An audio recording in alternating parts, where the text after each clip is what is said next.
Before you listen to the Tech Talk Daily podcast, I have to ask, are the high levels of uncertainty you're experiencing keeping you from making bold moves? Are you able to clearly see and act on the game-changing opportunities the pandemic has created? I'm Daniel Burris, serial entrepreneur, global technology futurist, and disruptive innovation expert, and right now, you have a choice to make. You can react to problems and disruptions after they happen, or you can learn to accurately anticipate disruptions before they disrupt and identify and pre-solve problems before they happen, giving you the ability to turn disruptive change into your biggest advantage. If you want to take control of your future and make a significant impact now and in the years ahead, join thousands of leaders from around the world by becoming a member of my Anticipatory Leader System, where you'll get the latest insights, processes, tools, and virtual coaching that will give you the certainty and confidence you need to actively shape a better future for you and your organization. Go to techblogwriter.co.uk and click on Daniel Burris. Welcome to the Tech Talks Daily Podcast, where you can learn and be inspired by real-world examples of how technology is transforming businesses and reshaping industries in a language everyone can understand. Here is your host, Neil C. Hughes. Welcome back to the Tech Talks Daily Podcast. Now, on this show, I do use the famous Steve Jobs quote a lot about not being able to join up the dots looking forwards. You must do it looking backwards and trust on where those dots will lead. But I recently found myself thinking about healthcare and how we eat, sleep, move, laugh, cry, or how stressed we're feeling all affect our well-being and overall health. So a short Google later, and I come across the site of MOBE, spelt M-O-B-E, and their website stated that when you connect the dots about your health, a beautiful picture emerges. And everything about your health is connected to everything else, your body, your mind, your doctors and medications. Not to mention your diet and sleep habits, your happiness or unhappiness. So I invited him on the podcast today to learn more about that technology that can make everything in your health picture work better together. But I don't want to reveal any spoilers, so buckle up and hold on tight so I can beam your ears all the way stateside so we can speak with Eric Hamborg, who will share the story behind MOBE and much more. So a massive warm welcome to the show, Eric. Can you tell the listeners a little about who you are and what you do? Absolutely, Neil. Good to talk with you today. I am a co-founder and chief commercial officer at MOBE, and responsible for growing partnerships, driving revenue, and building a team of outwardly focused commercial folks that interact in the healthcare space, both with health plans, employers, and also newly founded working with government entities here in the United States, Medicare and Medicaid. Excellent. And we will have some people listening that will know all about MOBE and others that will be hearing about you for the first time. So just to get everyone listening up to speed, can you just tell me a little bit more about the kind of problems you're solving with technology at MOBE? Yeah, we've taken a rich data science approach to uncovering and finding people that are not benefiting from healthcare. You might say, well, what does that mean?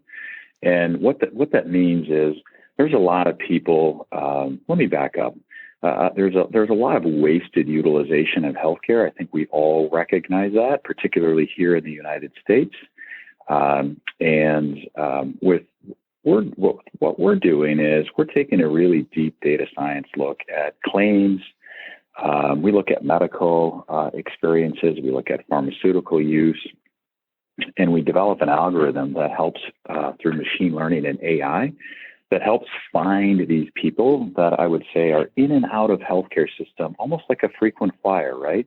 Almost on a weekly or bi-weekly basis, seeing several different specialists sort of bouncing around from one to the other. And some of the technology today within the healthcare system it doesn't work as efficiently as we all like it to be, and that is what we call sort of interoperability.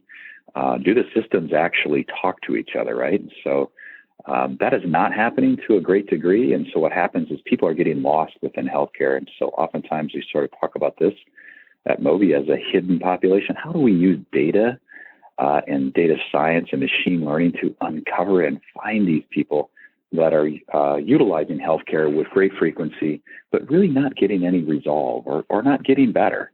And so we use that data science approach to find these people. We identify them, and then we have some unique ways in which we personalize our outreach to that population and help them understand how lifestyle choices impact their overall utilization of healthcare and how they feel about healthcare and how they feel just in general.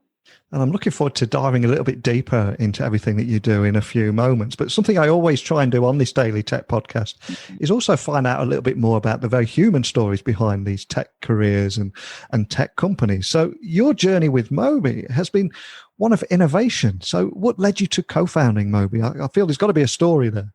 Yeah, it's a great question, Neil. Yeah. I built a career in the pharmaceutical industry and had spent a lot of time on the commercial side of things, so sales and marketing efforts, building sales teams across various different product lines and disease states that we were focused on at the time. Truth be told, this is what happened. The CEO of a pharmaceutical company that I was working at stopped by my office one day and said, "Hey, Eric, I want to do something different than more pills for more people." I thought, well, that's really interesting coming from a CEO of a pharmaceutical company, talking to the guy that's leading commercial efforts, hiring hundreds of salespeople to sell as many pills as possible to people. And I said, tell me more about that. And he said, I really want to develop an innovation group, Skunkworks, a garage team is really what he had called it at the time. Let's get out of the ivory tower, so to speak, of what we do on a daily basis. And let's start thinking about how we can help fix healthcare and by putting people in the center of what's happening. At that time, we were focused on epilepsy. We had central nervous system disorder was our strategic focus. Epilepsy was our first disease state and our first couple of products. And one of the things that we thought maybe we could do if we were sort of outside of our daily routine, and of course I took the challenge, right? I wanted to learn more about how we might be able to help people in a very different way. And at the time, we were on a mission to detect, predict, and prevent seizures.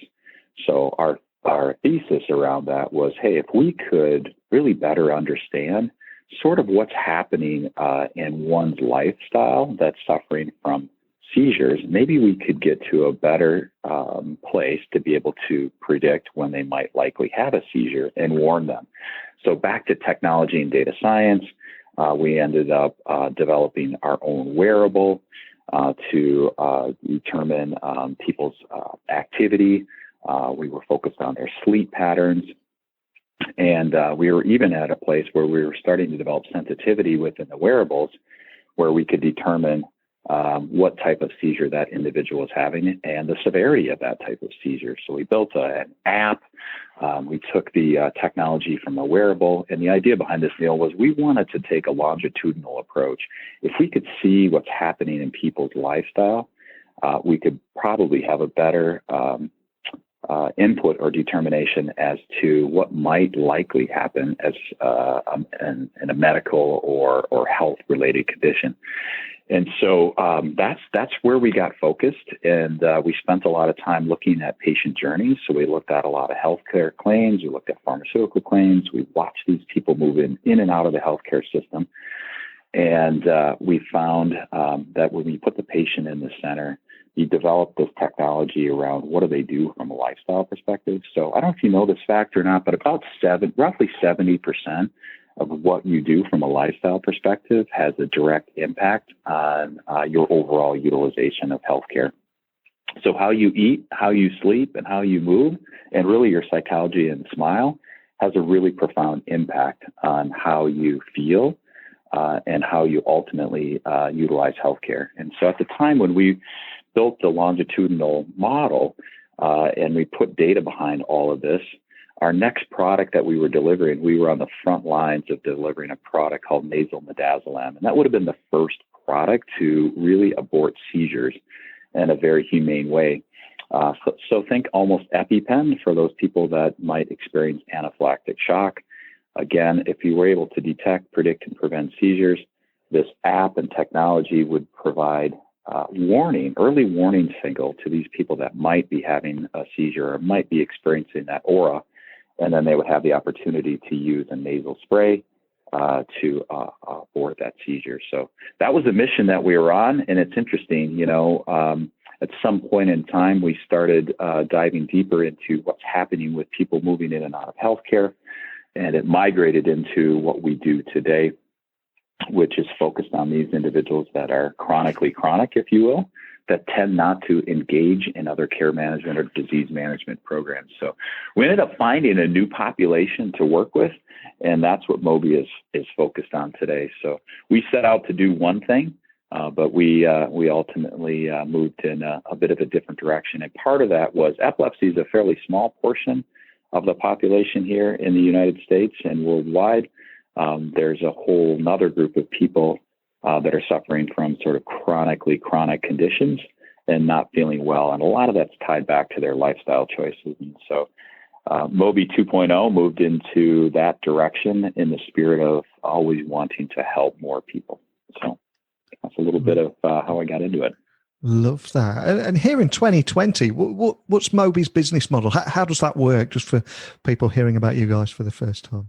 So one of the core tenets that we set a long time ago is that we never wanted to add additional costs into the healthcare system, and we wanted to create a business model in which we would be paid for the value that we drive. And so we have set up a business model where we essentially identify a specific portion of the population that's frequenting healthcare system, not getting any better or getting any resolve, I like to say.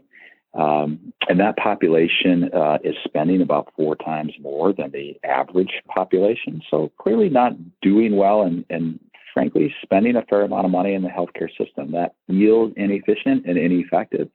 And so what our business model does is take that population. So we use big data to identify who these people are. And then we actually have a reinsurance product that we provide. So we provide guaranteed savings for all of the customers in which we work with. And then we get paid a monthly premium for the services that we provide. At the end of the year, we look back and we find out, did we save those customers money? Did we actually do our job in healthcare? Can we actually be paid for the value that we drive? If, in fact, we're unable to drive value and bring down costs in the healthcare system, then we actually return all of that money back to our customers. Fortunately, we've been on the other side of that equation, and we've been able to keep those dollars. So the short answer to this, Neil, is we get paid based on savings within the healthcare system. If there are no savings, we don't get paid. It's as simple as that. And MOBE does serve a very specific population, like you said there. So how does your algorithm use data science to find and reach that population and hone in on them? So when we started, it was more simple, right? It was more of a business rule. We found a couple of unique identifiers that would help us uncover this population. That's morphed into a much more rich data science and machine learning business model. We've hired a number of people to be able to do that. We have about 10,000 different variables that go into this machine learning model, and it continues to learn. We've developed risk scores for each and every one of our people that we identify. We've also developed what we call lead scores, and those scores are all driven by the data science team. And what happens there is that gives us an idea of who is most likely to engage with us and who is most likely to be helped by the MOBE program.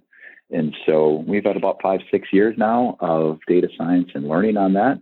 And we're now actually looking at ways to expand the 5% of the population that spends 20% of the dollars. So we're actually now finding a larger portion of the population that can benefit from MOBE services. And I also understand MOBE commissioned a recent survey on those living with chronic conditions. So is it possible for you to share some of your recent findings on what MOBE uncovered there? And did anything surprise you? Yeah, it's interesting. I don't know that anything overly surprised me. I would say it was confirming or validating by and large.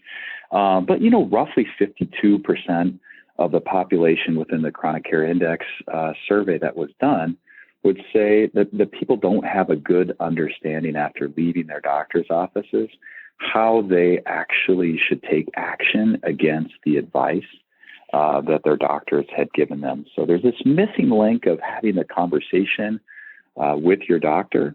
And then what do you do when you go back out into the real world? And that's where MOBE comes in. And so if we can jump in and pick up where the doctor left off, so as if we're running a relay, the doctor hands the baton to us, and we start to work and engage with this population to figure out how to enable and enact a plan that can drive success within that population. So one of the things that we often hear is when our population, and we saw this in the Chronic Care Index as well too, goes in and has conversations with doctors, they have a difficult time remembering a lot of what the doctor talked to them about. So, and that's a known phenomenon, at least here in the United States, that people become almost intimidated and are unable to exactly process what the doctors are suggesting for them to do.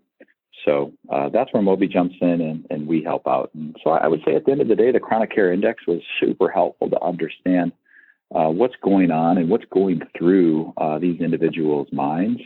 It helps us get smarter about how we might use different data points to be able to personalize our outreach and our engagement and help our guides who work with these individuals set very personalized plans that are designed for success for this population. It was pretty clear, by the way, Neil, in the Chronic Care Index that people need help, and they don't necessarily have the tools, the confidence, or the foresight to be able to figure that out on their own. And so we're here to help. That's such a great point you made there about not having the tools, confidence, and insights to do it themselves. So if we were to zoom out here and give a real life kind of situation, how can pairing this hidden population with one-to-one guides make an overall difference to somebody's health? Is there any way you can bring that to life with how it would all fit together? Yeah, right. I sometimes say birds of a feather flock together a bit, right? So people do tend to seek out people that maybe have shared values, shared vision, shared interest. And, we've evolved our guide pairing within this population pretty significantly over the last, I would say, year and a half, 2 years, again, through using similar techniques around AI and machine learning. It's really important to create that match. When you create that match between the guide and the individual, things just get easier, right? They share a common language together oftentimes. They might even share some common experiences. And why is that important? The reason that's important is because it's very key for our guides to build trust with the people that they're working with. When they build trust, the participant is much more likely to take action on the suggestions that the guide might have for them, and also creates a level of accountability. If you have trust and respect for somebody and you say you're going to do something, you're more likely to follow through with what that is. So that's why we see great success with our participants as they move through our self-management program and really create self-actualization and confidence from the education that the guides give them. So that's the key in terms of pairing these people, is to create that right match and really get people off to the right foot. And I believe MOBE also has an innovation lab in your Reno office. So I'm curious, what do you focus on there? Is there anything you can share with me? It's not like Area 51, I'm sure, but is there anything you can share with me today? Yes. Let me share a couple of things with you about the Reno office. So out of clarity, we have two. We're co-headquarters, one here in Minneapolis, Minnesota, and the other co-headquarters is in Reno. The majority of our folks are here in Minneapolis, Minnesota, which is really a very strong healthcare mecca, home to some of the largest health insurers in the country, and a lot of medical device, some pharmaceutical, but a high prevalence of medical services here. Of course, the Mayo Clinic being headquartered just a bit south of us in Rochester, Minnesota. But Reno is interesting, right? Reno is sort of, to me, a little bit like the garage. It gets you outside of the current space that we're in. It gets you into a different environment. Reno, Nevada is actually only a few hours from San Francisco, right? San Francisco and Silicon Valley is known for its technology. It's known for its forward thinking. And there are oftentimes individuals that are seeking refuge from the craziness of Silicon Valley and San Francisco and are looking for new places to develop roots. And so we've been able to find some really talented folks and extract them from those markets.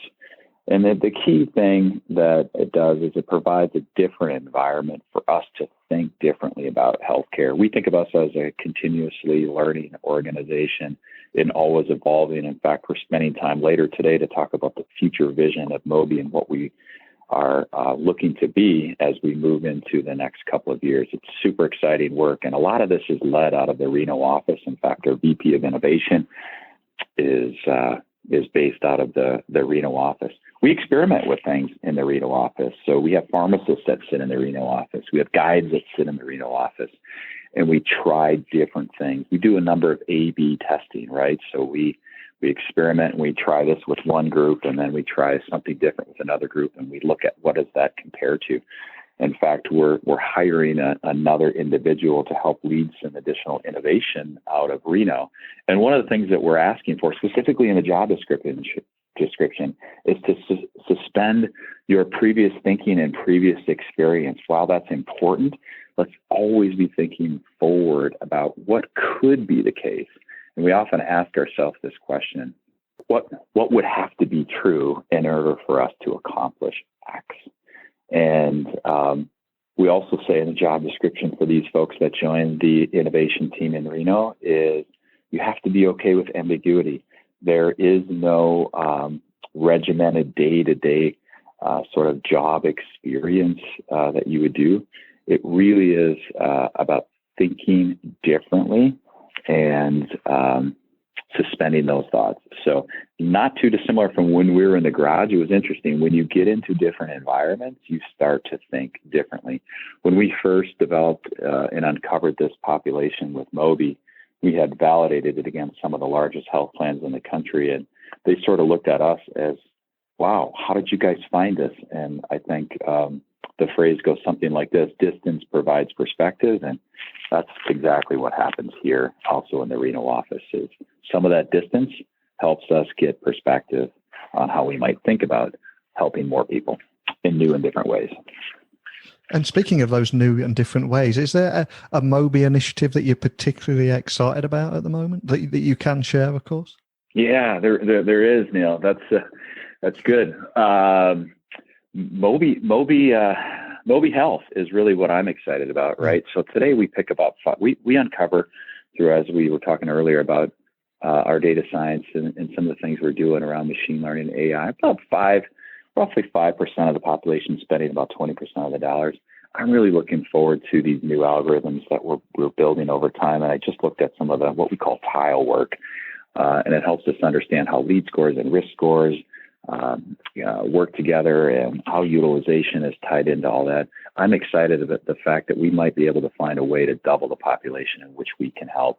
I'm also excited about a concept that I talk about with some folks is MOBE care before healthcare, right? So if you think of us as sort of this big surrounding circle, lifestyle choices are really important. And as we were saying earlier, about 70% of those lifestyle choices that we make oftentimes have a really profound impact on overall utilization of healthcare and frankly, our what we call health and happiness. So I like this idea of MOBE care before healthcare. can we be that first line of defense, right? How do we help people interact with the healthcare system in a more efficient and more effective way? Are there things that individuals can do on their own to help themselves get better and be their best selves? And when they need healthcare, we help them navigate what that looks like. So that's what I'm excited about. Fantastic. And it does seem that there's been a wave of wellness apps that have entered the marketplace in recent years. And telehealth, of course, is particularly in the spotlight more than ever. So where does MOBE's solution fit into that context? Yeah, it's that's interesting, right? Telehealth has been slow in terms of adoption, but has certainly picked up quite substantially here with the pandemic, right?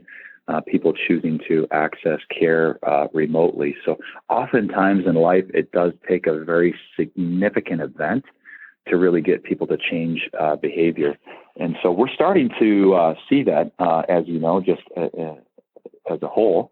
But at the end of the day, the people that we work with as well are continuing to seek out and search for virtual care. We're excited to see this pick up, right? It sort of validates our model. Most organizations that are floating around in the space that we're in tend to go with a really digital forward approach and becomes, I would say, not very personalized in its approach because it's digital, right? It's not a human-centered approach, which is really what we do at MOBE is we're people first. And so most of what we do is telephonic. And so this concept of sea change that's happening here with individuals that are searching out virtual care and are becoming more comfortable with having conversations and virtual meetings with their physicians or providers, it only validates further the things that we do. And I think it will make more and more people within our population comfortable having those conversations with our guides. So we're excited about what's happening here around this change in people's behavior, about how their willingness to support and embrace the virtual care model. So that works really well for us because that's how we're positioned from a highly personalized telephonic approach. So virtual care is what we do. We just do it focused more on the lifestyle. And then we also help individuals navigate that care. So I think we work nicely in tandem with what's happening in the marketplace today. Excited about it. Well, thank you so much for joining me on the podcast today, Eric. But before I do let you go, for anyone listening that would like to find out more information online or contact your team if they've got any questions after listening to this conversation today, what's the best way of doing that? Yeah, absolutely. Please feel free to visit our website. It's www.mobe4life.com. And there's different avenues that they can explore on the site to learn more about us. And there is some contact information if they'd like to reach out directly to myself or others on our team. We'd love the inquiries. Well, there's so much I've learned from just listening to you today, Eric. I've loved your history and how you got into this industry and how you're using innovation and pairing that data from the hidden population with one-to-one guides to make a difference to people's overall health. Because like you say, people just don't have the tools a lot of the time. So giving them the tools to do that and look after themselves better is a big win, especially how you're using technology to do it as well. But more than anything, just thanks for joining me today. Thank you so much, Neil. It was a pleasure. Enjoyed it a lot. At MOBE, I love how they help individuals living with chronic conditions improve their quality of life through virtual interactions and trained wellness guides that include nurse practitioners, nutritionists, pharmacists, all at no extra additional cost to the patient because it's all paid for by the employer's insurance plan. But I'd love to hear your opinions on this and this more proactive than reactive approach to healthcare, because it wasn't too long ago where we all waited until there was something wrong with us. We had that nasty rash or bruise or whatever it might be before going to see a doctor. But now, rather than wait to react, we're actually monitoring things like our sleep, our diet, our movement, heart rate, blood pressure, and so much more personal data is being gathered to try and prevent things from happening. But hey, I'm rambling now. So send your thoughts over to techblogwriter@outlook.com. My website is techblogwriter.co.uk. Love to hear your thoughts on this and where you think it's all going to lead to. The good side, the bad side, everything and anything in between. So that's your homework for today, but I'll return tomorrow with another guest. So thank you for listening. And until next time, don't be a stranger. Thank you for listening to the Tech Talks Daily Podcast with Neil C. Hughes. Remember, technology works best when it brings people together.